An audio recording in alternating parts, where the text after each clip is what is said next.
Okay, in the last video we took this alternator apart so you could see how it works and see what it looks like inside. Now we're going to take a look at the voltage regulators and the overvoltage relay as well. We've got two of each on the bench today. So just to back up to previous videos, this is the output of the alternator and this is the input in the form of the field winding. So the voltage regulator's job is to measure the output voltage, and if it's too low, put more field current into the field winding to raise the output voltage, or if the output voltage is too high, it will reduce the amount of field current into the field winding to lower the voltage. So with an alternator, no input equals no output, and the correct amount of input regulates the output voltage to where it's in the range that's acceptable. So how does it do that? Well, if you look at this thing here, we talked earlier about these different terminals. We've got the bus terminal. This is usually taken off the battery bus, or in the case of the Aerostar, it's taken off of the output prior to the isolation diode, which doesn't make any sense, but that's how it's wired. In any event, the voltage regulator gets its bus voltage here, and the field terminal is what feeds the field winding on the alternator. So this regulator is constantly varying the output of this field terminal in order to make the alternator regulated at its appropriate voltage. You got your ground terminal, you got your paralleling terminal here, so that on a twin engine airplane you can connect two of these together and adjust them so that the two alternators are putting out the same amount of output.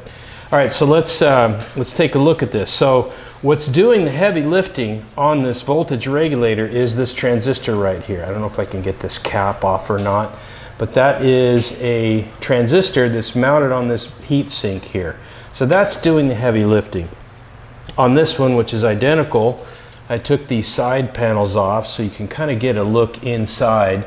So you can see that there's some electronics there that are doing the measuring of the output voltage and deciding how much field current needs to go out to the alternator. And of course this circuitry then triggers this transistor, which is doing, like I said, the heavy lifting. This transistor is actually proportioning the amount of field current that should go out to the alternator. And this adjustment here to increase or decrease the output voltage is just a potentiometer right there that just biases this circuitry one way or the other. So that's how the voltage regulators work. Now, in between, or in series between this field terminal and the alternator, in other words, in line with it, is an overvoltage relay. So again, we've got two of them here that are on the bench, like so. But in this one, we're going to take the cover off, and let's see what's inside of this puppy. So, basically just two terminals. So the overvoltage relay, it's either allowing current to go through this to the alternator or it's not. So by default, I don't know if you can see, there's some contact points right here. You can see those opening and closing. So these are normally closed, which means when the alternator first comes online, this is providing a connection between the voltage regulator and the field winding of the alternator. But if the voltage gets too high, it will open up these contacts and it will interrupt field current to the alternator, thus shutting it down if you have an overvoltage situation. So the way it does that is you've got, I don't know if you can see it, there's some circuitry in here. I don't really have a schematic for it, but this circuitry here is monitoring the voltage. And if the voltage gets too high, it will power this coil. This is a coil of wire here, this round thing, and when this coil gets energized, then it generates a magnetic field which pulls these contacts open and interrupts the field current, which would shut down the alternator.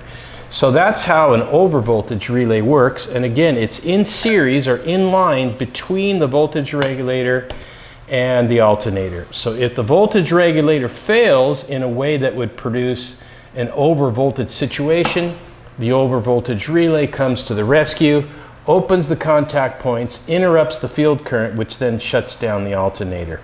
And as I mentioned in a previous video, sometimes you will get a stray voltage spike that will trigger this overvoltage relay and shut the alternator down in flight. And if that happens, if you shut the alternator off, that resets this relay, this overvoltage relay, and then you can try powering the alternator on again. Now, if it trips a second time, you've got a maintenance issue almost certainly that you need to have looked at. Now on the newer voltage regulators, such as the ones from Plain Power, now by Hartzell, the function of this relay is actually built into the electronics of the voltage regulator. So if you were to upgrade from these older style Lamar voltage regulators and go instead to the Plain Power regulators, which is a big improvement, you can eliminate these overvoltage relays because that functionality would now be built into the regulator. So that's what we got on the bench today.